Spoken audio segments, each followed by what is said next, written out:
Bonjour à tous et bienvenue sur Public Sénat. L'école parvient-elle encore à transmettre les valeurs de la République? La question se pose avec une acuité toute particulière au lendemain des attentats meurtriers de janvier dernier. Dès la fin janvier, ici au Sénat, à la demande du groupe UMP, une commission d'enquête a été créée sur le service public de l'éducation, la perte de repères républicains et les difficultés rencontrées par les enseignants. On parle ce matin de ce dernier point, les difficultés rencontrées par les enseignants. C'est l'objet des auditions qui ont eu lieu hier par cette commission. Elle entendait deux enseignants, un professeur de philosophie, François-Xavier Bellamy, et une professeure de lettres, Gabrielle Desrameaux, également auteur d'un livre remarqué au titre quelque peu iconoclaste, Collège inique ta mère. Tous deux reviennent sur les difficultés rencontrées dans le cadre de l'exercice de leur métier et tous deux insistent sur le fossé qui se creuse entre la France et une partie de sa jeunesse. On découvre leur diagnostic et leurs propositions tout de suite en audition. Nous poursuivons notre séance d'audition en recevant M. François-Xavier Bellamy, professeur de philosophie et auteur d'un ouvrage consacré aux questions éducatives. Ancien élève de l'École normale supérieure, vous êtes professeur agrégé de philosophie. Depuis mars 2008, vous exercez aussi des fonctions électives en tant qu'adjoint au maire de Versailles, délégué à la jeunesse et à l'enseignement supérieur.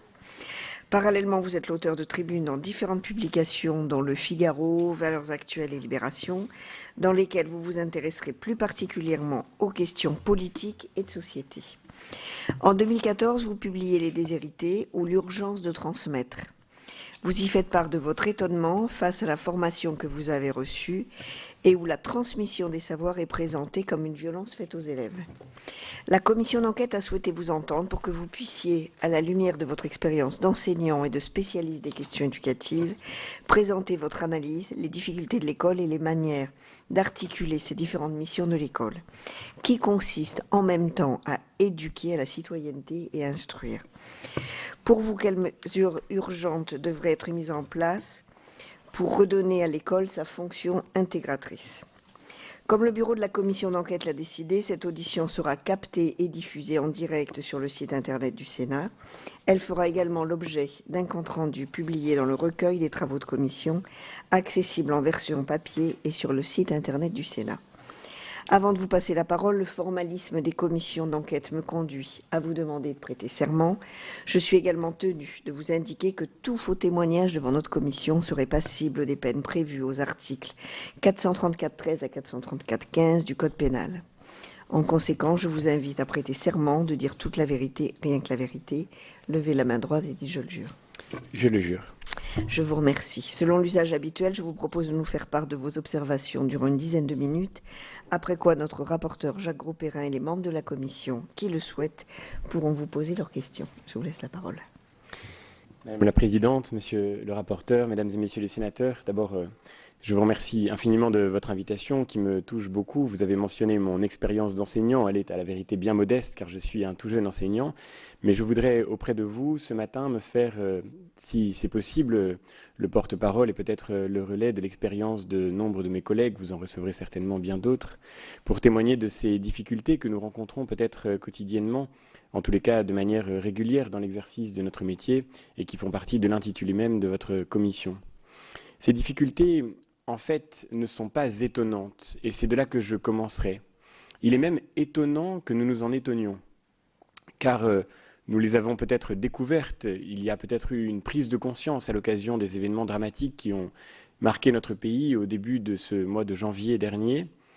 Une prise de conscience de l'étendue, de la distance qui s'est créée entre la France et une partie de sa jeunesse, entre nos institutions et une partie de la population française. Une prise de conscience que beaucoup d'enseignants, beaucoup de mes collègues ont vécu dans la douleur, en voyant leurs élèves incapables d'un dialogue avec eux, incapables de conserver un dialogue avec la République, incapables de partager ces repères et ces principes qui font la vie en société, qui la structurent et qui la protègent. Mais à la vérité, il est étonnant que nous nous étonnions, car le diagnostic, nous le connaissons déjà parfaitement, et nous le connaissions déjà parfaitement. Permettez-moi de rappeler simplement quelques éléments chiffrés. On ne me soupçonnera pas de faux témoignages puisque je les emprunte pour leur totalité aux statistiques publiées par le gouvernement ou par des organes de l'État ou des institutions internationales. La dernière enquête PISA, publiée en 2013, constatait que 22% des collégiens en classe de 5e doivent être considérés comme en situation d'échec et comme, je cite la formule de l'enquête PISA, incapables de participer de manière active et efficace à la vie de la société. En classe de 5e, un collégien sur 5 était donc considéré comme en situation d'échec grave. Une enquête publiée par la Direction de la prospective et de la performance de l'éducation nationale constatait que des élèves de 3e, un élève sur 5, soit 20%, sont incapables de donner un sens à une information et de décrypter un texte, même simple.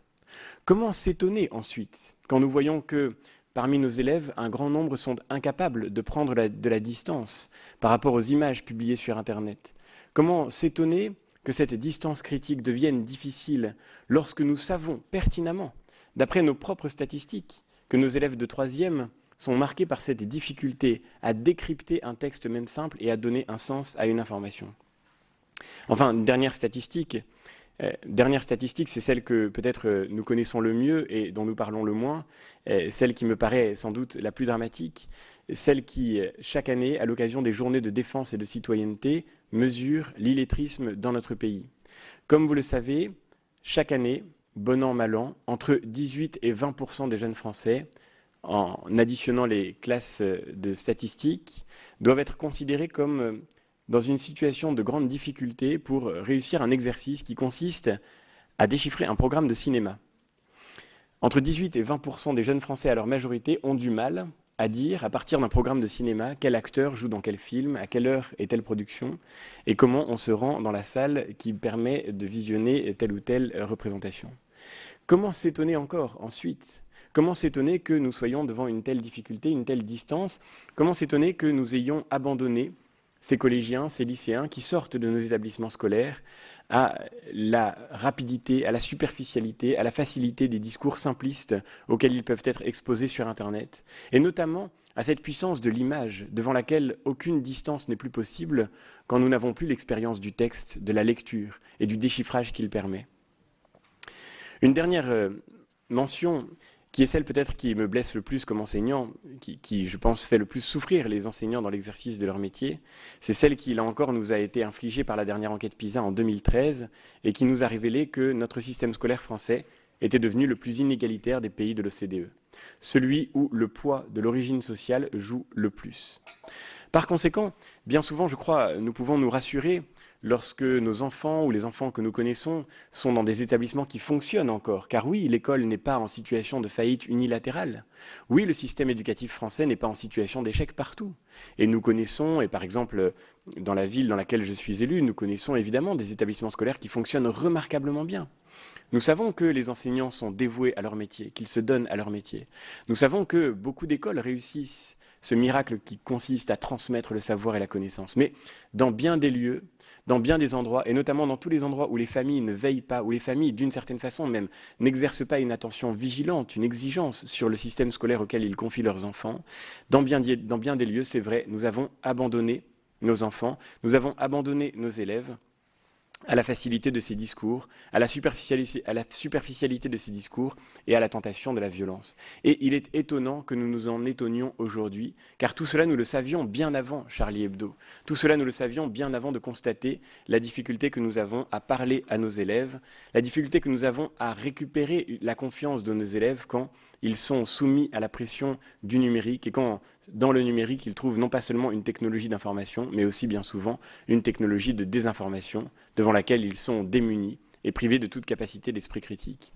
De tout cela, je le crois profondément, et pardonnez-moi si mon propos est peut-être un peu dur ce matin, mais de tout cela, je crois que nous sommes absolument responsables. Nous en sommes responsables, et nous l'avons d'une certaine façon organisé. Vous avez mentionné, Madame la Présidente, ce petit essai que j'ai publié à la rentrée dernière et qui s'appelle « Les déshérités ». Ce petit essai est tout simple et très humble. Il est né d'un étonnement, c'est vrai, de l'étonnement que j'ai ressenti comme jeune enseignant lorsque, arrivant dans notre année de formation à l'IUFM, avec tous les collègues qui partageaient avec moi cette expérience, nous avons vu notre formation tout au long de cette année d'IUFM structurée par un principe fondamental: vous ne devez pas transmettre un savoir. C'était la norme qui nous était proposée, c'était le principe que nous devions suivre, d'ailleurs principe qu'il nous fallait suivre et qui nous était non pas simplement recommandé ou proposé, mais imposé avec toute l'autorité que que cette institution pouvait avoir sur nous, naturellement, autorité d'ailleurs parfaitement légitime, mais je crois le principe, pour le coup, posait un problème décisif. Nous avions appris des connaissances, nous avions suivi des formations pour pouvoir partager ce savoir qui nous est commun, et on nous présentait l'acte de la transmission du savoir comme une violence, comme une brutalité exercée sur nos élèves, comme un acte qui ferait peser sur eux la condescendance d'une culture qui s'imposerait à eux et qui les empêcherait d'être eux-mêmes, qui les empêcherait d'être libres. Peut-être ce discours était-il animé des meilleures intentions, et je ne condamne pas ceux qui l'ont tenu. Et je trouverais regrettable et tragique d'ailleurs que le débat éducatif soit réduit à une espèce de suspicion mutuelle portée d'un camp contre un autre. Je crois qu'au fond, nous partageons tous, comme adultes, une même générosité, le même désir de voir nos élèves et nos enfants grandir dans une authentique liberté et dans une authentique humanité. Ce discours était donc d'une véritable générosité. Il consistait à penser que l'autorité de l'adulte était une privation exercée contre la liberté de l'enfant. Il consistait à penser que tout ce qui est donné à la transmission est enlevé à la liberté. Ce discours était animé par une vraie générosité au départ, mais au fond, la faute morale, car il y a une faute morale, vient lorsque, constatant l'échec de ce principe, nous avons été incapables de le remettre en cause. Comment se fait-il, par exemple, que nous sachions si bien mesurer l'illettrisme dans notre pays et que nous soyons incapables de nous poser la question d'une véritable amélioration des méthodes d'enseignement de la lecture? L'écart entre ce que nous savons être le réel et notre capacité de réagir aux problèmes que nous rencontrons, l'écart entre ce que nous savons tous devoir faire et ce que nous faisons effectivement, voilà ce qui constitue, je crois, le véritable scandale éducatif auquel nous sommes arrivés et dont les événements tragiques de Charlie Hebdo ont été un révélateur brutal pour nous. Car ces événements sont la conséquence de notre échec. Ce qui a, je crois, le plus traumatisé les Français dans l'épisode que nous avons vécu, c'est que nous n'avons pas affaire, comme dans une guerre, on a beaucoup parlé de guerre, nous n'avons pas affaire, comme dans une guerre, à une agression qui viendrait de l'extérieur. Nous n'avons pas affaire à une violence qui nous serait infligée de l'extérieur de nos frontières. Ce à quoi nous avons affaire, c'est à la situation de ces jeunes Français qui ont quitté volontairement la République, qui ont quitté volontairement la communauté nationale, jusqu'à exercer contre leurs propres concitoyens une violence inexplicable, une violence injustifiable, une violence absolument barbare. Voilà ce qui peut-être nous tétanise le plus, voilà ce qui nous terrorise le plus, c'est de voir que ces jeunes Français avaient tous en commun d'avoir suivi la totalité du système scolaire en France, d'avoir fait la totalité de leurs études en France, d'avoir suivi la totalité de ce parcours républicain que nous voudrions d'intégration et qui est en fait de désintégration. Nous n'avons pas de raison de nous en étonner et je terminerai par là. Nous avons expliqué aux enseignants, et les enseignants ont été expliqués à leurs élèves, que l'histoire française était coloniale, que la langue française était sexiste, qu'il fallait déconstruire la culture comme étant porteuse de stéréotypes. Nous avons expliqué à nos élèves que le savoir était un poids qu'on leur infligeait. Nous avons expliqué à nos élèves que la culture les empêchait de rester naturels. Et c'est ainsi que les enseignants eux-mêmes ont été amenés à concevoir leur propre métier, comme une forme de malédiction, peut-être de malédiction nécessaire, mais de malédiction quand même. Nous avons expliqué que la notation, par exemple, était une brutalité. Et c'est la raison pour laquelle nous cherchons une évaluation bienveillante, qui serait l'évaluation sans note, ce qui implique nécessairement que la notation soit violence, que la notation soit coercition. Et nous nous retrouvons aujourd'hui nécessairement démunis devant cette désintégration que nous avons, je le crois personnellement, que nous avons nous-mêmes organisée, peut-être encore une fois avec les meilleures intentions du monde. Mon propos ici n'est pas de porter un jugement ou d'organiser un tribunal, mais d'appeler à une prise de conscience collective qui commence peut-être, c'est vrai, par un examen de conscience. Nous avons, je crois, à reconsidérer la nécessité de reconstruire une école qui soit centrée sur sa mission propre, la transmission du savoir, la transmission de la culture. Et peut-être, vous me demandiez si j'aurais une piste de réflexion pour refonder cette école que nous appelons de nos voeux. Je crois qu'au fond, la réforme de l'éducation nationale n'est pas une chose très compliquée. Je crois que la réforme de notre système scolaire n'est pas une chose très compliquée. Nous avons d'ailleurs, dans l'histoire, dans notre histoire, la trace d'un système scolaire qui a fonctionné, qui a réussi ce miracle de constituer l'unité de notre pays. Au moment où la France était divisée, explosée, éclatée en groupes divers, éclatée en traditions religieuses parfois violemment opposées, au moment où la France était divisée en patois et en langues qui ne se comprenaient pas, qui ne se comprenaient plus, notre école a réussi à faire l'unité de la France. Nous en sommes donc capables. Et les enseignants qui aujourd'hui dans nos établissements scolaires se dévouent à la tâche éducative n'attendent peut-être que cela, qu'on leur dise que le savoir qu'ils ont reçu et qu'ils ont envie de partager autour d'eux, que ce savoir-là est condition de toute éducation. Le grand paradoxe qui préside à la mobilisation de l'école en faveur des valeurs de la République, c'est que cette mobilisation se fait pour n'avoir pas su transmettre avec une forme de coercition redoublée. Les cours de morale laïque ne fonctionneront jamais. Imposer des valeurs ne fonctionnera jamais. Et nous n'arriverons jamais à construire une école qui, pour n'avoir pas su former, voudrait désormais formater. Cela ne fonctionnera pas. Cela ne peut susciter que réticence, que résistance et que dissolution plus forte encore et plus vive encore de la communauté nationale. En revanche, si nous savons à nouveau structurer l'école autour de sa mission fondamentale, transmettre le savoir, transmettre la culture, alors oui, nous pouvons, car la culture est principe de toute humanité et de toute liberté, nous pouvons à nouveau construire une école qui éduquera parce qu'elle saura à nouveau instruire. Je ne crois pas au conflit entre instruction et éducation. Je ne crois pas qu'il faille opposer ces deux tâches. L'école peut éduquer, mais elle peut éduquer si elle sait instruire. Et l'instruction est le moyen, et même le seul moyen par lequel nous pouvons reconstruire une école qui, à la fois, reconstruise notre société et qui, en même temps, ouvre chacun de ses citoyens à une authentique liberté. Je vous remercie. Merci à vous pour ce propos dynamique, carré. Donc, monsieur le rapporteur, il vous reste la première salve de questions, mais il y a déjà des réponses, je crois, dans ce propos liminaire. Merci. Si vous voulez prendre des questions. Écoutez, merci aussi pour cette fraîcheur enthousiaste et puis réaliste qui me séduit, et je crois qu'il doit séduire nos sénateurs, parce que je crois que nous avons été souvent dans le déni, et enfin peut-être entendre aussi un nouvel enseignant venir nous dire des points, en tout cas préciser des points avec autant d'ardeur. Je crois que c'est quelque chose qui peut rafraîchir notre institution, mais aussi peut-être nous ouvrir à d'autres questions. Alors moi j'aimerais rebondir sur le savoir et sur la culture et sur l'instruction. La première question, c'est: pensez-vous que la consolidation des savoirs fondamentaux peut participer à la transmission des valeurs républicaines? Alors vous êtes professeur de philosophie, mais il y a d'autres types d'enseignements qui sont à ce jour remis en question souvent par aussi une partie de la population, qui sont l'histoire, les sciences de la vie de la Terre, le français. Je pense qu'elles peuvent aussi contribuer à cet objectif-là. La deuxième question, c'est: est-ce que l'école, pour vous, doit être le vecteur des valeurs républicaines, avec en filigrane le rôle des parents, et comment donner à l'école et aux enseignants les moyens de mieux former les citoyens? Et puis enfin, une dernière question, plus généralement, on aime bien avoir quelques préconisations. Quelles seraient pour vous les mesures qui pourraient être mises en place pour lutter contre ces pertes de valeur et puis cet esprit républicain peut-être à retrouver? Merci. Vous voulez répondre?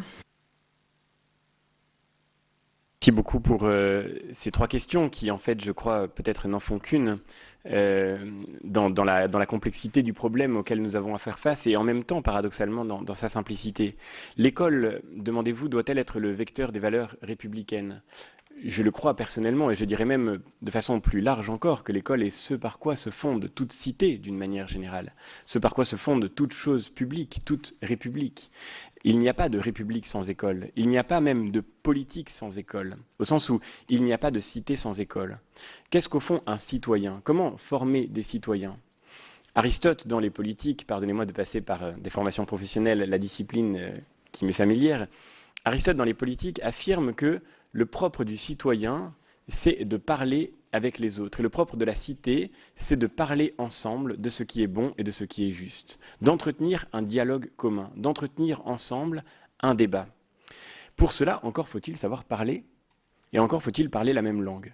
Il n'y a pas de politique quand il n'y a pas de possibilité de parler ensemble avec la même langue, d'articuler ensemble avec des mots qui nous permettent de raisonner communément, de raisonner en commun. Il n'est pas de politique quand il n'est pas de transmission efficace d'une langue commune. Vous voyez, je crois que si l'école peut former les citoyens de demain, c'est d'abord peut-être en leur transmettant cette langue commune, non pas seulement au sens de la capacité de parler, non pas seulement au sens de la capacité de maîtriser un vocabulaire. Si déjà nous pouvions nous accorder sur cet objectif, ce serait là un grand pas fait en avant, mais au sens même de la capacité de parler ensemble avec le fond culturel qui nous soit commun de ce qui est bon et de ce qui est juste. Et voilà déjà ce qui me paraît décisif. Tout à l'heure, M. Slama disait que lorsqu'on n'a plus les mots, naît la violence. C'est vrai dans notre expérience personnelle, c'est vrai dans notre expérience au sens psychique et psychologique du terme, dans notre expérience intérieure, et c'est là l'exemple que prenait M. Slama. Mais c'est vrai aussi dans notre expérience collective. Lorsque nous n'avons plus les mots pour parler ensemble, alors nous sommes tentés de régler nos différends par la violence. Lorsqu'il n'y a plus de dialogue commun, lorsqu'il n'y a plus de possibilité même d'un dialogue parce qu'il n'y a plus de langue commune, alors naît la violence qui remplace la République. C'est quand la République se défait, c'est quand la société se dissout que la violence semble se rappeler à nous. Et de ce point de vue-là, il est là encore étonnant que nous nous en étonnions. Lorsque la culture n'est plus transmise, lorsqu'on a condamné comme coupable la transmission de la culture, il est étonnant qu'on voit ressurgir l'autre de la culture, c'est-à-dire la barbarie. La barbarie, comme vous le savez, désigne dans son étymologie grecque le fait de ne pas pouvoir articuler les mots. Barbaros désignait les mots inarticulés, les sons inarticulés qui sortent de la langue de celui qui n'a pas reçu la langue commune, qui n'a pas reçu une langue articulée. Eh bien, la barbarie, me semble-t-il, c'est ce cri inarticulé qui jaillit d'une génération ou d'une partie d'une génération à qui nous n'avons pas transmis les mots pour participer à la vie citoyenne, à la vie de la cité. Et de ce point de vue-là, je voudrais dire que, comme enseignant, pour rentrer maintenant dans la dimension concrète de l'expérience, j'ai eu la chance, comme TZR, vous le savez, la plupart des jeunes enseignants sont pendant quelques années remplaçants, titulaires sur zone de remplacement. J'ai eu la chance de découvrir un grand nombre d'établissements. J'y ai rencontré des élèves passionnants avec, comme tous les jeunes de notre temps, comme tous les jeunes de toute génération, une grande générosité, une grande intelligence, une créativité extraordinaire. Mais j'ai rencontré aussi, et c'est vrai, dans les zones les plus défavorisées, des jeunes à qui on n'avait pas transmis les moyens d'accomplir cette créativité, d'accomplir cette générosité, ce désir de se donner. Et j'ai rencontré dans ces lieux, dans ces lycées, des jeunes dont je me suis souvent dit qu'on ne leur avait pas transmis les moyens de participer d'une manière productive et active, comme le disait l'enquête PISA, à la vie de la société. Des jeunes à qui on n'a même pas donné les moyens de participer à la vie de la cité demain. Et il y a de ce point de vue-là, je crois, une grande inquiétude à avoir. En tous les cas, nous devons nous sentir responsables de ces jeunes qui ont parfois quitté le système scolaire avant la fin de leur parcours, parfois même l'ont suivi jusqu'au bout, mais qui n'ont pas forcément reçu ces conditions fondamentales que sont la capacité de parler, d'articuler un raisonnement, conditions fondamentales pour participer à la vie de la cité, pour comprendre les enjeux d'une élection, pour comprendre la possibilité de la participation citoyenne et pour prendre leur rôle comme électeurs ou comme élus à la vie de la cité. L'école doit être le vecteur des valeurs républicaines, je dirais d'une manière plus fondamentale encore, que l'école est ce par quoi se prépare toute république et qu'il n'y a pas de république sans école. Mais comment y parvenir ? Je crois, vous voyez, encore une fois, fondamentalement, qu'on n'y parviendra pas si l'école se trouve mise au service d'une éducation qui se passerait de l'instruction. C'est là, encore une fois, le grand paradoxe, et celui qui m'étonne beaucoup. On a le sentiment parfois, pardonnez-moi ce propos peut-être un peu irrévérencieux, mais on a le sentiment parfois que les responsables politiques qui produisent les directives n'ont plus ou pas beaucoup l'occasion d'être en contact avec des jeunes, avec des enfants, avec des adolescents, qu'ils n'ont pas beaucoup l'occasion d'être en contact avec des élèves. L'idée qu'on pourrait transmettre des valeurs qui s'imposeraient d'elles-mêmes, cette idée-là, pardonnez-moi, est une espèce de fiction, ça ne se produit pas. Et précisément, nous le savons très bien, nous qui par ailleurs sommes capables d'encourager chez nos élèves l'esprit critique et de vouloir qu'ils développent un esprit critique parfaitement légitime. Par conséquent, aucune valeur ne s'impose d'elle-même, aucun principe ne s'impose de lui-même. Vous pouvez rentrer en classe et dire à des enfants, dire à des adolescents qu'il faut refuser tel ou tel comportement, qu'il faut adopter telle ou telle pratique, ça ne s'impose pas de soi. Pourquoi faudrait-il être tolérant plutôt qu'intolérant ? Pourquoi faudrait-il être respectueux plutôt qu'irrespectueux ? Pourquoi faudrait-il être paisible plutôt qu'être violent ? Ça ne s'impose pas de soi-même. Je prendrai un exemple qui m'a personnellement beaucoup marqué dans mon itinéraire d'enseignant. L'exemple du sexisme. On nous dit l'école doit lutter contre le sexisme. Ceci fait partie de ses missions fondamentales. Comme tout enseignant, j'ai lu avec attention la lettre que Vincent Payon écrivait aux enseignants au début du dernier quinquennat.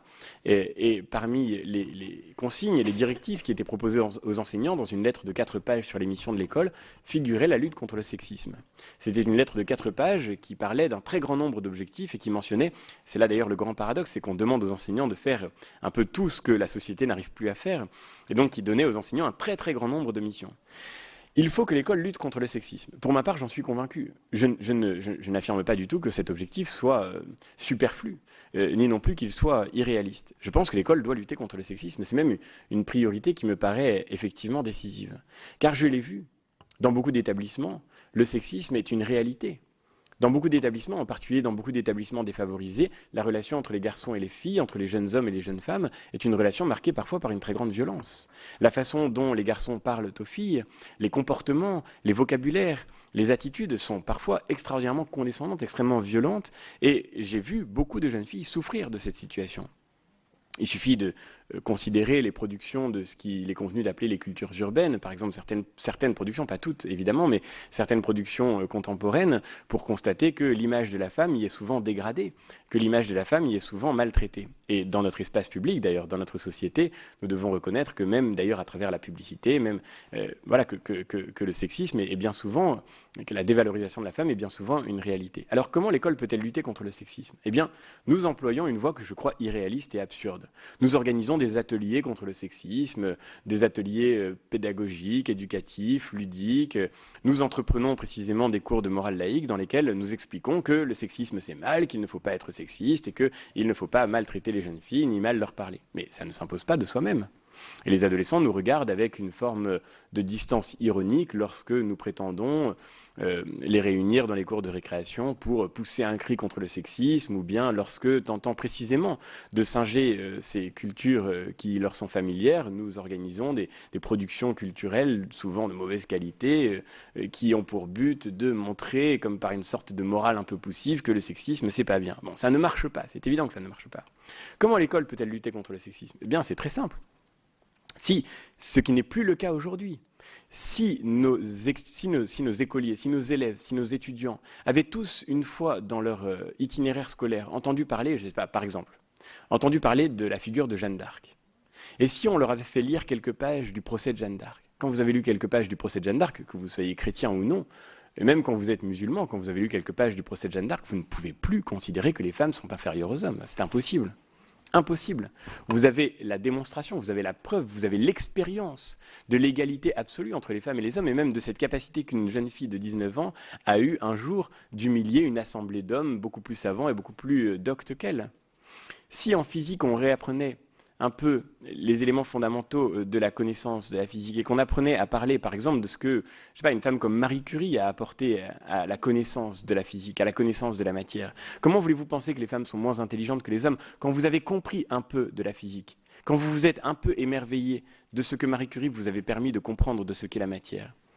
Si, chose extraordinaire, si par miracle, nos élèves avaient l'occasion de temps en temps de réapprendre par cœur un peu de notre poésie française, quand vous avez appris un peu de Ronsard, un peu de Verlaine, un peu de Musset, un peu de Chénier, comment voulez-vous mal parler à une fille? Comment voulez-vous ensuite traiter une jeune fille, maltraiter une jeune fille, de cette manière absurde et dérisoire qui se fait jour précisément lorsque la culture s'est effondrée.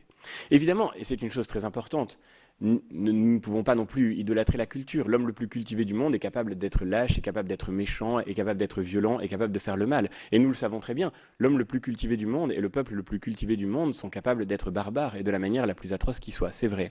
La culture n'empêche pas l'homme d'être inhumain, mais l'inculture empêche assurément les hommes d'être complètement humains. Et c'est exactement ce qui se produit dans l'effondrement du vocabulaire commun, dans l'effondrement de la culture commune. C'est ce qui se produit dans l'effondrement de la culture, cette espèce de barbarie qui consiste en permanence à rabaisser les jeunes filles, à ne se rapporter aux autres, à ne se rapporter à l'autre que sous la forme de la violence, et d'une violence absurde, d'une violence déraisonnée, d'une violence complètement gratuite. Cette violence-là, je crois, nous la guérirons, non pas en organisant des ateliers contre le sexisme, mais tout simplement en reconcentrant l'école sur sa mission fondamentale, transmettre le meilleur de notre culture, transmettre le savoir.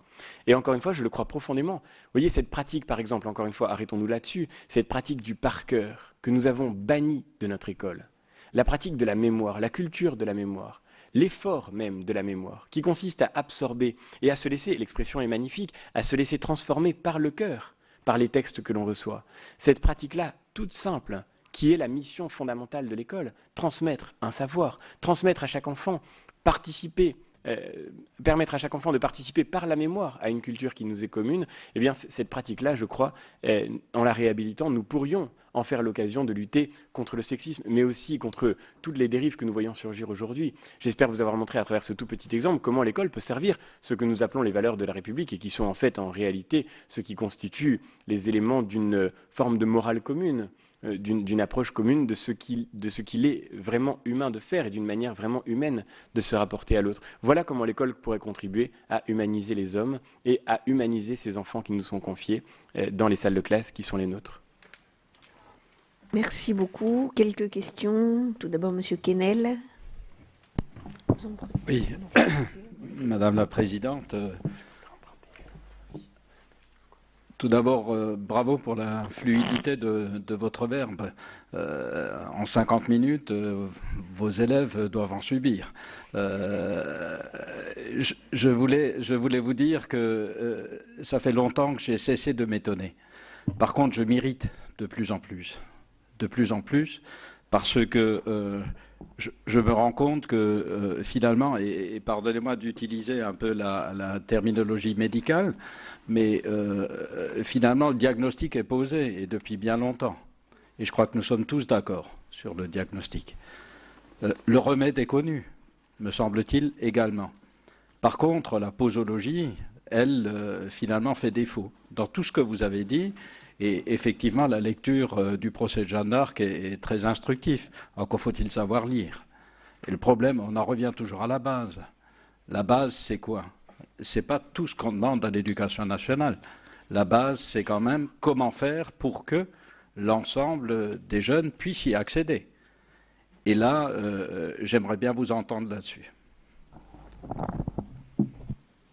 Karl, une autre question? Et merci, Madame la Présidente. D'abord, moi j'ai été ravi d'entendre ces propos à la fois très réalistes, rafraîchissants, passionnés, et finalement, à partir d'un constat qui est celui qu'on connaît, plein d'optimistes. Et vous avez dit quelque chose, moi, qui me sied tout à fait. L'école peut éduquer si elle sait instruire. Est-ce que ça ne devrait pas être finalement à l'étape de la loi des nouvelles ESP, c'est ça, les écoles supérieures de formation des professeurs?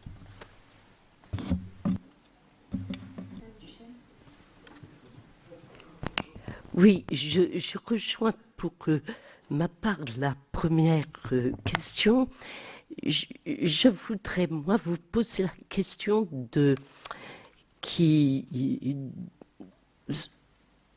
vous partagez absolument tous les points de vue que Benoît Pellistrandi a commis et a écrit dans plusieurs tribunes du Monde, du Figaro, etc.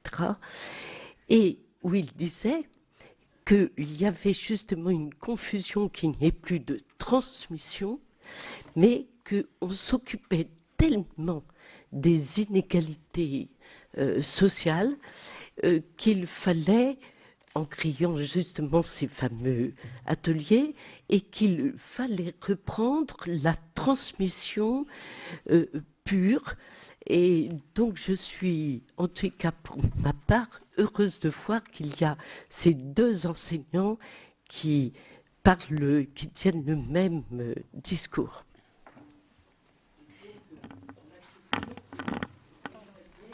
Rejoignait la première question. Donc. Merci. Donc, si vous voulez bien répondre. Merci pour ces observations et ces questions. Peut-être,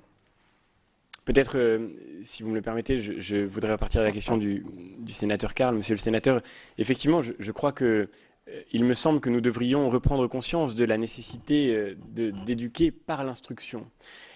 Et je crois que c'est une prise de conscience qui est urgente, car pour répondre à votre intervention, malheureusement, me semble-t-il, le diagnostic n'est pas partagé. Il n'est pas partagé par tous. Et notamment, il n'est pas partagé par ceux qui, aujourd'hui encore, ont la mission de structurer la pédagogie de l'école et de structurer notamment la formation des enseignants. Je l'ai vu, j'en ai fait l'expérience, comme mes collègues d'ailleurs, et nous en avons tous été marqués, quelles que soient d'ailleurs nos origines personnelles, quelles que soient nos convictions personnelles, nos sensibilités politiques. Nous étions là comme jeunes enseignants pour suivre notre formation, et nous avons été très, très étonnés, très marqués par ce discours. Et depuis d'ailleurs que j'ai publié ce petit essai, je reçois énormément de courriers de collègues ou de collègues à la retraite qui me confient avoir vécu de manière parfois douloureuse leur propre expérience de cette formation. Les formateurs que nous rencontrions, et je crois ceux qui aujourd'hui inspirent la pédagogie de l'école de la République, sont convaincus que l'école ne s'est pas encore assez réformée, que la transmission n'a pas encore été assez déconstruite, et que c'est pour cette raison-là que nous voyons encore ces inégalités dont vous parliez à l'instant, ces inégalités que nous voudrions chasser. Prenons un exemple tout simple, l'exemple de la polémique qui avait surgi lors du retrait de l'épreuve de culture générale de l'entrée des concours d'entrée de Sciences Po Paris. L'IUP de Paris, comme vous le savez, a retiré il y a quelques années son épreuve de culture générale du concours d'entrée en adoptant, ce qui est intéressant, ce n'est pas la réforme en soi, mais c'est sa justification, un discours extrêmement simple qui consiste à dire que la culture est une occasion de discrimination, que la culture est discriminatoire.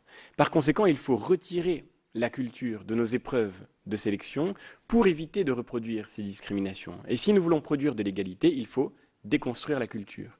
S'en était suivi un vaste débat, et je me rappelle très bien, c'était ma première année d'enseignement, je me rappelle très bien de ce communiqué qui avait été publié par le ministère de l'Enseignement supérieur et qui disait que il fallait entreprendre une vaste réflexion sur la place de la culture générale dans les concours de recrutement des écoles de la fonction publique, au motif que la culture est l'occasion d'une sélection discriminatoire. Cette idée-là, vous voyez, je crois, elle est le témoin du fait que le diagnostic n'est pas partagé par tout le monde. En tout cas, le diagnostic que je viens de vous proposer et qui consiste à penser au contraire que la culture est l'occasion de toute égalité réelle, de toute liberté réelle, et qu'on ne fera pas l'égalité à l'intérieur de notre pays en défaisant la culture, car alors on laissera en fait les plus privilégiés, les plus favorisés, c'est ce qui se produit aujourd'hui, accéder aux postes de responsabilité. La culture est nécessaire pour devenir vraiment libre, pour accomplir ses facultés, pour accomplir ses talents. Défaire la culture, c'est donc priver ceux qui ne la reçoivent pas dans leur famille, dans leur cercle familial, dans leur milieu social, c'est les priver d'accéder à la possibilité d'accomplir ce qu'ils sont et de constituer dans une véritable liberté leur propre projet de vie. Par voie de conséquence, je le crois profondément, le diagnostic n'est pas partagé. Et encore faudrait-il que nous puissions le partager avec ceux qui aujourd'hui ont la charge de mettre en œuvre les pédagogies de l'école. Car eux, pour le coup, ont la conviction que c'est parce que l'école ne s'est pas encore assez réformée, parce que la transmission n'a pas encore été assez déconstruite, que nous sommes dans cet état d'inégalité persistant. Et ceci me conduit à répondre donc à la question que vous posiez. Je crois qu'il faudrait effectivement rappeler, peut-être dans le temps de la formation des enseignants, que c'est par l'instruction que l'école peut éduquer, que c'est par le savoir que les enseignants ont à transmettre qu'ils peuvent servir une égalité et une liberté réelle de leurs élèves. Et ceci constituerait un geste extraordinairement fort, car nous avons vécu dans notre expérience de formation l'expérience très douloureuse d'un soupçon porté sur notre activité, d'un soupçon porté sur notre propre savoir. Voilà sans doute le plus douloureux pour un enseignant. Quand on vous explique, dans votre propre formation, que vous êtes le tenant d'un système militaro-hospitalo-carcéral, je cite là le formateur que nous rencontrions, que l'école est à la fois quelque chose qui tient de la caserne, de l'hôpital et de la prison. Quand on vous explique que vous êtes, en mettant des notes à vos élèves, le capot du système ultralibéral et que vous préparez pour l'avenir les masses laborieuses dans lesquelles les multinationales iront se servir parmi le prolétariat résigné que vous aurez constitué pour elles, bien d'une certaine façon, vous ressentez une forme de culpabilité. Je crois qu'on ne comprend pas la crise de l'école si on ne comprend pas que l'éducation nationale est comme un vaste système entré en dépression collective. Nous continuons à enseigner parce qu'il faut bien le faire, mais nous ne savons plus pourquoi. Nous avons perdu le sens de la fécondité de notre mission. On nous explique que le savoir que nous portons est un poids infligé à nos élèves. La grande expression, par exemple, du bagage culturel qu'il faudrait transmettre aux enfants. Mais si la culture est un bagage, la culture est un fardeau. Car un bagage, c'est pesant, c'est pénible, ça gêne la liberté de mouvement. La culture, je le crois profondément, n'est pas un bagage. Elle n'est pas quelque chose d'accessoire, elle n'est pas de l'ordre de l'acquis, comme on le dit souvent, là encore, dans le vocabulaire pédagogique contemporain. On ne mesure pas des acquis à l'école. À l'école, on apporte un surcroît d'être. Et l'autorité de l'enseignant est ce par quoi sont augmentés les élèves, de leur être propre, de leur liberté réelle. Les auteurs que nous faisons rencontrer à nos élèves font autorité, et leur autorité est condition de toute liberté. Nous l'avons vu évidemment dans cette période troublée qu'a suivi l'histoire le drame, la tragédie de Charlie Hebdo. Nous l'avons vu. L'autorité des enseignants qui a disparu n'a pas disparu au profit d'une liberté des élèves. Lorsque l'autorité de l'école s'effondre, eh bien nos élèves sont abandonnés à l'oppression de ces discours simplistes et superficiels, de cette coercition nouvelle que l'on voit fleurir sur Internet, de ces idéologies qui les prennent en otage. L'autorité de l'école est la condition de toute liberté. Elle a été d'ailleurs pour nous-mêmes aussi la condition de notre propre liberté d'aujourd'hui. Et nous devrions en être reconnaissants de cela. De ce point de vue, je crois que, vous voyez, affirmer que le savoir est la condition de toute liberté, ce serait faire un geste extraordinairement fort à l'égard du monde enseignant. Ce serait dire aux enseignants que le savoir qu'ils ont reçu, que la formation qu'ils ont suivie est féconde pour les élèves qu'ils rencontrent. Et que ce savoir qu'ils ont désiré partager est ce dans quoi se constituera toute liberté et toute humanité pour le monde qui vient, pour les générations qui naissent aujourd'hui. Et les enseignants, d'une certaine façon, je crois, ont soif de ce discours. Et si je peux me permettre de me faire ici humblement le porte-parole de mes collègues, nous avons soif d'un discours qui redonne sens à notre métier. Et nous avons besoin que le politique se ressaisisse de ce discours. Et le politique aujourd'hui est dans une situation très pénible à l'égard du monde enseignant. Encore une fois, quand nous entendons notre ministre, par exemple, parler elle-même de l'évaluation sans notes qui serait la seule évaluation bienveillante, nous entendons notre ministre implicitement dire que notre activité qui consiste à mettre des notes est une activité malveillante. Implicitement, quand le ministère de l'Éducation nationale, et vous voyez que ce n'est pas une question de parti, car la période dont je parle était celle d'une précédente majorité, quand le ministère de l'Éducation nationale et de l'Enseignement supérieur publie un communiqué disant que la culture est l'occasion d'une sélection discriminatoire, en fait, il accuse les enseignants de reproduire des inégalités. Et donc, nous nous sentons coupables. Et on ne peut pas penser le malaise du monde enseignant sans cette espèce de culpabilité qui est, je crois, infondée, mais qui est entretenue par le discours commun, et notamment, c'est vrai, malheureusement, par le discours des politiques à l'égard de l'école. Toutes tendances confondues, ici, mon propos n'est pas de politique sectaire ou partisane. Je crois que c'est, là encore, l'objet d'une prise de conscience qui doit être collective. Alors, comment faire maintenant pour que tous puissent accéder à cette culture commune? Et vous le rappeliez, monsieur le rapporteur, vous avez, je crois, beaucoup travaillé sur cette question du socle commun des connaissances. Vous rappeliez les résistances qui parfois naissent dans l'espace de nos classes, les résistances qui parfois naissent à certains enseignements, à une certaine transmission. Ces résistances que nous rencontrons, dont nous faisons parfois l'expérience. Je crois que ces résistances, nous avons malgré tout tendance à les exagérer. Nous avons placé l'enfant au centre du système scolaire et c'était tout à fait naturel. L'enfant a toujours été au centre du système scolaire parce que, évidemment, le but de l'école n'est pas le savoir en tant que tel, n'est pas l'érudition, mais bien la croissance de l'enfant qui lui est confiée. Le vrai problème n'est pas que nous ayons placé l'enfant au centre du système scolaire. Le vrai problème est que nous ayons construit une école qui soit toujours et systématiquement à la hauteur de l'enfant, à hauteur d'enfant, à la hauteur de ce que nous pensons être ses capacités à l'instant donné, à hauteur de ce dont nous croyons que cela constituera pour lui un plaisir, une satisfaction, un intérêt immédiat. Nous avons fait de notre école le règne de l'immédiateté, le règne d'une satisfaction, d'un intérêt immédiat. Et nous avons voulu bannir tout ce qui semblait constituer une médiation, l'expérience d'une rencontre avec quelque chose qui serait un intermédiaire en vue d'un progrès, en vue d'un changement. Nous avons voulu bannir d'une certaine façon tout ce qui représentait cette médiation, le cours magistral, la lecture continue, l'effort qui consiste à apprendre par cœur, le travail de la mémoire. Tout cela, nous l'avons banni et nous avons cru nous concilier ainsi l'affection de nos élèves. Nous avons pensé que faire une école qui ne serait pas trop difficile pour eux, ce serait faire une école qui serait plus sympathique, plus plaisante, une école dans laquelle ils auraient plus de plaisir à aller. Mais en fait, en réalité, c'est une catastrophe parce que ce que les élèves attendent, c'est précisément quelque chose qui les dépasse, quelque chose qui les élève. Mon expérience personnelle d'enseignant, c'est que lorsque nous suivons les consignes qui nous étaient données, celles qui consistent par exemple à ne jamais faire de cours magistral, à organiser en permanence des débats, des discussions, des ateliers participatifs, lorsque nous passons notre temps à solliciter les élèves en leur demandant de produire par eux-mêmes leur propre savoir, alors nous construisons une école d'un ennui mortel. Car si on vous demande tout le temps votre avis, c'est vraiment pas la peine d'aller à l'école. Votre avis, vous l'avez déjà. Si vous venez par exemple en cours de philosophie pour qu'on vous demande ce que vous pensez sur le bonheur, c'est vraiment pas la peine d'aller en cours de philosophie, vous avez déjà une idée sur la question. Vous venez en cours de philosophie pour rencontrer une histoire qui vous précède, pour rencontrer des auteurs qui justement fassent autorité. Vous venez en cours d'abord pour écouter et non pas d'abord pour parler. D'abord pour recevoir et non pas d'abord pour participer. La participation, la création, la créativité viennent ensuite et viennent après. Et c'est le propre de toute notre expérience humaine que nous ne sommes pas immédiatement capables de notre propre créativité. Ce dont un enfant est capable, il ne le possède pas encore. Ce dont un enfant sera vraiment capable demain, et ce dont il sera par nature capable, il a besoin d'abord de beaucoup recevoir pour pouvoir l'accomplir. Et c'est le pari de toute éducation, que de regarder un enfant, non pas comme ce qu'il est maintenant, à un instant T, mais de le regarder comme étant capable de choses qu'il ne maîtrise pas encore. Et mon expérience personnelle, c'est que lorsque vous venez en cours, au contraire, en affirmant que vous avez quelque chose à transmettre, quelque chose qui mérite d'être entendu, quelque chose qui mérite qu'on fasse silence pour un temps, alors vous rencontrez, c'est vrai, des résistances, car l'éducation est toujours une tâche difficile. Et de fait, elle se fait toujours d'une certaine façon dans la douleur. Vous rencontrez, c'est vrai, des résistances. Et vous avez une tâche difficile devant vous. Mais en même temps, commence, en même temps qu'une forme de guerre, une magnifique histoire d'amour. Lorsque vous rentrez en classe en disant à vos élèves que vous avez quelque chose à leur transmettre, alors de fait, ils deviennent réceptifs, ils deviennent attentifs. Avec le temps peut-être, c'est vrai, mais ils le deviennent vraiment.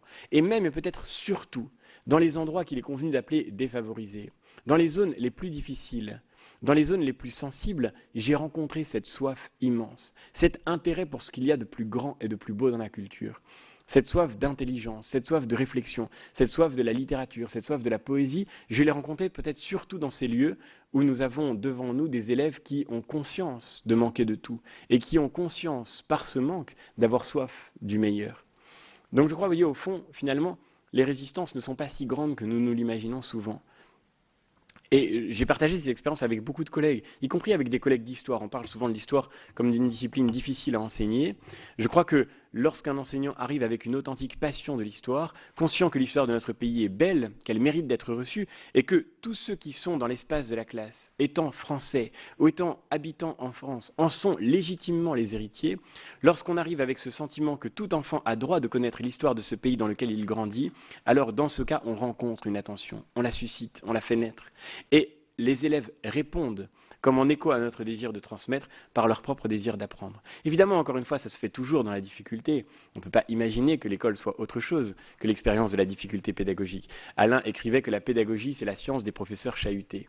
Et de fait, je ne voudrais pas faire ici celui qui, par une espèce de prestige usurpé, vous ferait croire qu'il n'a jamais été chahuté. Bien sûr, la pédagogie est la science des professeurs chahutés. Mais en même temps, à l'intérieur même de cet effort et de cette difficulté que nous rencontrons parfois, à l'intérieur même de ces résistances que nous voyons se lever devant nous, il y a toujours comme un appel, et l'appel de ces élèves qui attendent d'être élevés, qui attendent d'être des élèves. Gustave Thibon disait, ce qui m'a toujours beaucoup guidé dans ma tâche d'éducateur, celui qui ne me donne rien, c'est celui qui ne me donne pas l'occasion de me donner. Celui qui, d'une certaine façon, ne me donne pas l'occasion de me dépasser. Nous avons construit une école d'une incroyable pauvreté, précisément parce qu'elle ne donne jamais aux élèves, ou si peu, si rarement, l'occasion de se dépasser, l'occasion d'aller au-delà de leurs propres capacités. Vous voyez, il y a une forme de contradiction absolue de ce point de vue-là. On parle de l'éducation comme d'une violence, c'est ce que disait Pierre Bourdieu, tout acte éducatif est violence. On parle de la transmission comme d'une forme de coercition. On parle de la notation comme d'une brutalité. Mais nos élèves, ils attendent au contraire l'occasion de recevoir quelque chose qui les dépasse. Ils attendent une occasion de se dépasser. Et dès que l'école est finie, ils vont par exemple faire du sport. Et quand ils vont faire du sport, ils ne rentrent pas sur le terrain de foot en disant « on ne va pas compter les points parce que ce sera trop violent pour celui qui va perdre ». Non, ils ont envie d'être stimulés, ils ont envie d'être dépassés, ils ont envie de donner le meilleur d'eux-mêmes. C'est à ça qu'ils aspirent. Et d'une certaine façon, je crois, voyez, pour aller jusqu'au bout encore du raisonnement, je crois que de façon monstrueuse et de façon atroce, c'est précisément ce que l'État islamique propose à nos élèves. C'est ce que l'idéologie la plus atroce propose à nos élèves. Une occasion de se donner, une occasion de se dépasser, une occasion de se sacrifier. C'est peut-être abominable de dire ça, mais malgré tout, je crois que c'est vrai. Nous avons dit à nos élèves, on ne va jamais vous déranger, on ne va jamais vous imposer quelque chose de trop difficile. Vous inquiétez pas, on vous respecte, on vous laisse dans votre cocon, on vous laisse dans votre bulle, on vous laisse être immédiatement ce que vous êtes. On ne vous demandera jamais de faire effort sur vous-même. Et nous avons cru par là nous concilier leur amitié. Mais en fait, en réalité, ce qu'ils cherchent dans ce monde, nos élèves, ça n'est pas simplement une raison de vivre, c'est une raison de donner leur vie. Ça n'est pas simplement une raison de se trouver correctement en ce monde, de consommer, de vivre une existence qui serait à la mesure de leurs propres désirs, mais c'est une occasion de se donner, une occasion de se dépasser, une occasion d'être élevé. Et l'expérience que j'ai faite, encore une fois, et c'est ma grande source d'espérance, vous avez dit tout à l'heure que j'étais optimiste je ne sais pas si je suis optimiste, parce que je pense que nous n'avons pas beaucoup de raisons d'être optimistes, mais en revanche, j'ai une très grande espérance, ce qui est tout à fait différent. Je crois qu'il faut regarder la réalité telle qu'elle est, avec toutes les difficultés qu'elle comporte, et aller au-delà de cette difficulté. C'est précisément ce qu'on pourrait appeler l'espérance. Et ce qui fonde mon espérance, c'est cette expérience que j'ai faite si souvent de la soif des élèves, et notamment de la soif des élèves dans ces milieux les plus défavorisés, dans ces milieux les plus fragilisés, dans ces lieux, c'est vrai aussi, où nous avions devant nous des élèves issus de cultures extrêmement variées, issus d'origines extrêmement diverses. Dans ces lieux-là, j'ai rencontré peut-être la plus grande soif de notre propre culture et de ce qu'elle comporte de meilleur, et c'est cela qui fonde mon espérance. Merci beaucoup pour cette intervention brillante et optimiste, pessimiste, ça, ça dépend comment chacun le ressent. En tout cas, enthousiaste, et j'espère que vous ne perdrez pas tout cet enthousiasme au fur et à mesure de vos rencontres et de votre enseignement dans différentes écoles, parce que bravo, merci. Merci beaucoup. Merci en tous les cas de vos travaux, et je fais confiance à votre commission comme jeune enseignant et comme jeune citoyen aussi. Et je vous remercie beaucoup de vous pencher sur ces questions. Je crois que peut-être les périodes difficiles que nous vivons sont justement l'occasion d'une prise de conscience qui sera salutaire, aussi bien d'ailleurs dans l'opinion publique que dans nos élus. Merci infiniment en tous les cas de m'avoir reçu, et j'espère que de vos travaux pourront sortir ce discours dont nous avons tant besoin et dont je vous suis déjà par avance infiniment reconnaissant. Tout sera problème de posologie, n'est-ce pas, chers collègues? Là, je crois que vous avez une bonne image, hein, diagnostic, remède et posologie. Merci. Mes chers collègues, nous recevons maintenant Madame Gabrielle Dorameau, professeure de lettres et auteure d'un ouvrage au titre décapant sur votre expérience d'enseignante, Collège Inique Tamer. Titulaire d'une licence de philosophie et d'une maîtrise de lettres modernes, vous avez été admise au concours du CAPES de lettres modernes en 1998. Vous êtes depuis cette date professeur de français dans les collèges et lycées de région parisienne. Dans votre livre, vous racontez le quotidien d'une jeune enseignante en établissement difficile dans l'académie de Créteil tout d'abord, puis à Paris. Vous y regrettez notamment l'absence de soutien de la part de l'institution et le manque de formation des enseignants. La commission d'enquête a souhaité vous entendre afin que vous puissiez nous faire part de ces réalités que vous vivez sur le terrain. Bien sûr, nous allons aussi sur le terrain.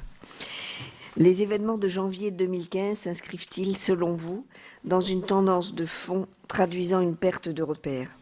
Si c'est le cas, quelles sont les causes de cette dérive et quelles mesures pourraient être prises pour l'enrayer?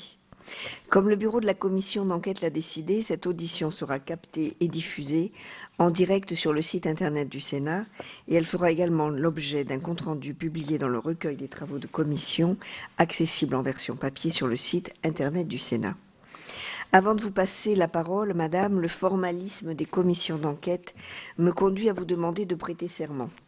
Je suis également tenue de vous indiquer que tout faux témoignage devant notre commission serait passible des peines prévues aux articles 434-13 et 434-15 du Code pénal.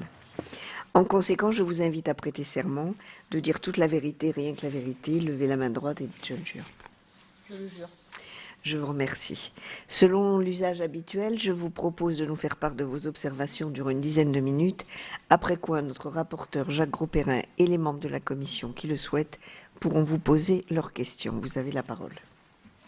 Madame la Présidente, Monsieur le rapporteur, Mesdames, Messieurs, en septembre 2001, nous avons dû faire respecter dans nos classes 3 minutes de silence pour les victimes du World Trade Center.